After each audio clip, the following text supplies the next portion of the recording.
let's hear from the one and only Kate Bush.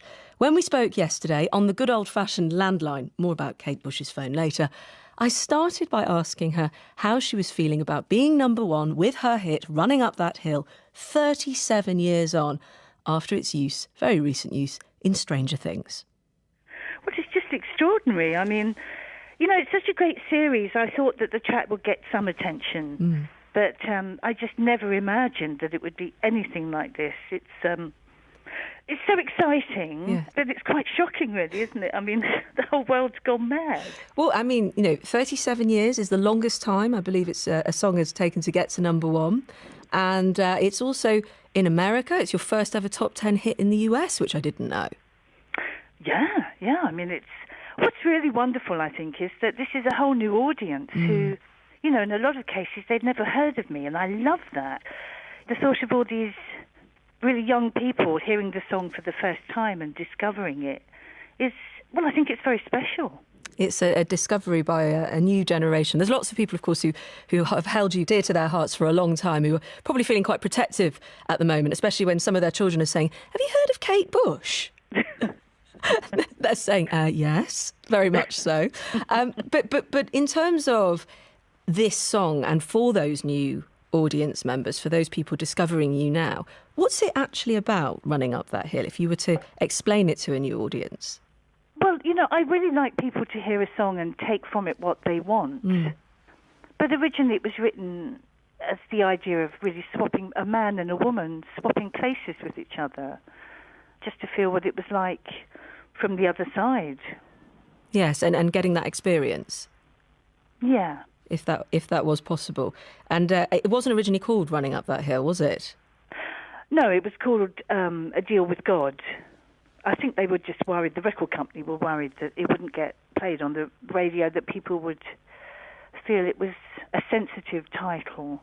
Right. But so is that still how you think of it, as opposed to Running Up That Hill? Because when you've originally named something, and these are all your creations, you can stay wedded to it, can't you? Well, yes and no, but some of them have had very strange titles that you kind of have a working title that you quickly forget. But yeah, I think for me this is still called A Deal with God. Now lots more people, new people as well, getting into the song. I mean, it's so widely listened to across social media platforms as well, never mind streaming platforms. Have you listened to it again with new ears? Do you listen back to it?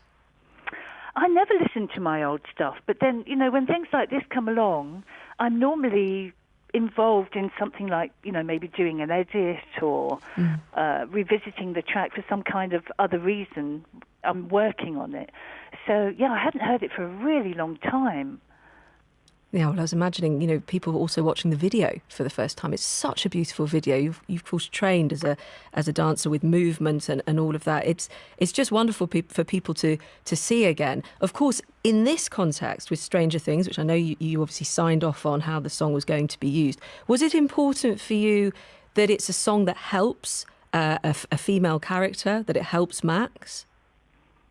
I think they've put it in a really special place. I mean, the Duffer Brothers created the series, and actually we watched it right from the word go with the first series onwards, so I was already familiar with the series. You're already a fan at this point? Yes, very much so, yeah. And I thought what a lovely way for the song to be used in such a positive way, as a kind of talisman almost, really, for Max. And, I think it's very touching, actually. Yes, and of course people, especially when they're younger, music does save people, doesn't it? It's so important to people, and that's at the heart of how the song is used. Yeah, I mean, they have really put it in a very special place, and I think music is very special. It's different from all other art forms, isn't it, in a way? I mean, all art forms sit in their own space, but music has a way of touching people. Yes, and you'll always remember actually where you were when you heard something or what it means to you. I mean, I was also thinking when I was wondering about why you signed off on it, why you were drawn to Stranger Things, but interesting to hear you're a fan. Is there a nostalgia there as well for the 80s? A lot of people loving the show love the fact that it's set in that era.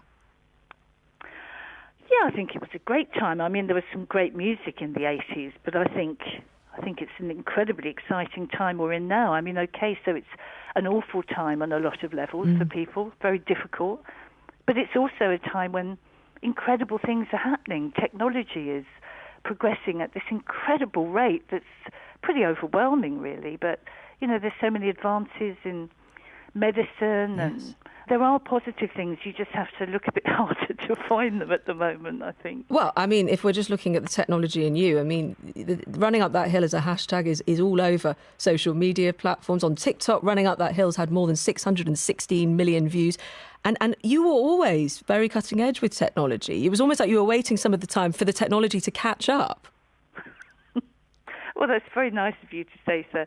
I mean, I suppose, you know, I was using things like the Fairlight very early, which was a sampling machine, which, of course, now it's common now for that samples to be used in music all the time. Yes. But then it was not as a synthesizer and a way to make music. Well, it's fascinating to think about. But I was also wondering if you missed the 80s because there were a lack of phones then. And when you did your concerts in 2014, you did ask for people, or rather had a voiceover to ask for people to turn off their mobiles. And it seemed from those who went, people actually did turn them off because they wanted to have that connection. Well, that was really great that people respected that, because the thing was, you know, we were working in what was quite a small theatre, and I wanted there to be a really strong connection between the audience and everyone on stage. And phones are very distracting. It's a bit different in an open-air concert. You know, it's not quite the same, but we were trying to create an atmosphere with what we were doing. There was a lot of theatre and film involved, and I think it did give a stronger connection to the whole process, really. Are you on social media? Do you look at it yourself? Are you into your phone? I have a really ancient phone. How ancient are we talking? Oh, it's very ancient. But I like that, you see, because I spend a lot of time on my laptop. And when I go out during the day, it means I don't have to deal with emails, and everyone knows that. So I just get texts and calls on my phone, and it means that I have a bit of peace. Yeah, that's very... I might start taking that advice and buy myself an old brick just so that I can be out of range. I did also want to check, do you know about Witch Talk, a subset of TikTok? It's inspired by Babushka and your look in that video. There's a whole load of people very dedicated to you in that space. Do you know about that? No, I don't. It sounds ridiculous. OK, that's some homework, if I'm allowed to give Kate Bush a bit of homework. But I also just wanted to bring up your son, if I may, because in that concert that we were just talking about, you did pay tribute to Bertie. He was also a constant presence during the show, singing in the backing choir, on stage, taking part in several of the scenes. You said without him that wouldn't have happened. He's now obviously some years on, in his 20s. What does he make of a new generation discovering his mum? I think he thinks it's pretty cool. Yeah. I bet. Is he a fan of Stranger Things as well? Yeah, we all are. Yeah. Oh. I mean, our friends kept saying, have you seen Stranger Things, when the first series came out? So eventually, you know, we thought, OK, let's just watch it. And we watched it and then saw every series ever since. It's lovely because, you know, in a similar way to Harry Potter, where in those early films, they were just little kids. And then as the films progress, it becomes heavier and darker. And those little kids turn into really talented young adult actors. And you have a different connection with something that's moved through years, really, of watching them grow. And have you watched it? Do you watch it? It's actually prescribed watching in my house. My husband's completely addicted to it, and he already loved you, but was very excited to see that cassette go in, and also have the memory of the Walkman that we both remember very well. And you know, I was also thinking, what did Kate Bush do during lockdown? And perhaps you were binge watching like the rest of us, our favourite TV shows. Was that the order of the day in the Bush household? Who wasn't? That and gardening. And a bit of kitchen disco. Are you still into the moves? Gardening's my thing now, I think.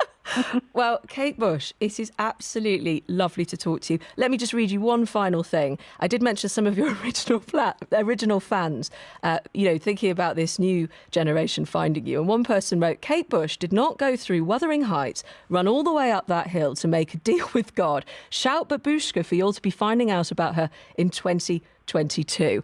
What do you make of that? I just want to say, well, thank you very much. Thank you to everyone, because it's just, it's just extraordinary what's happening, and it's very exciting.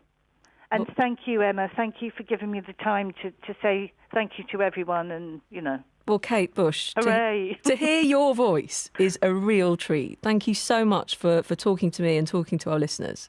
I'll let you get back to the garden. And the brick, the phone that no one can get hold of you on. Thanks, Emma. Kate Bush, yes, anytime, all the time, she can come back, please. I did say that right at the very end of that phone call as she called in on her landline to the Woman's Hour studio. Definitely some moments of my life I won't forget, and hopefully you will feel the same.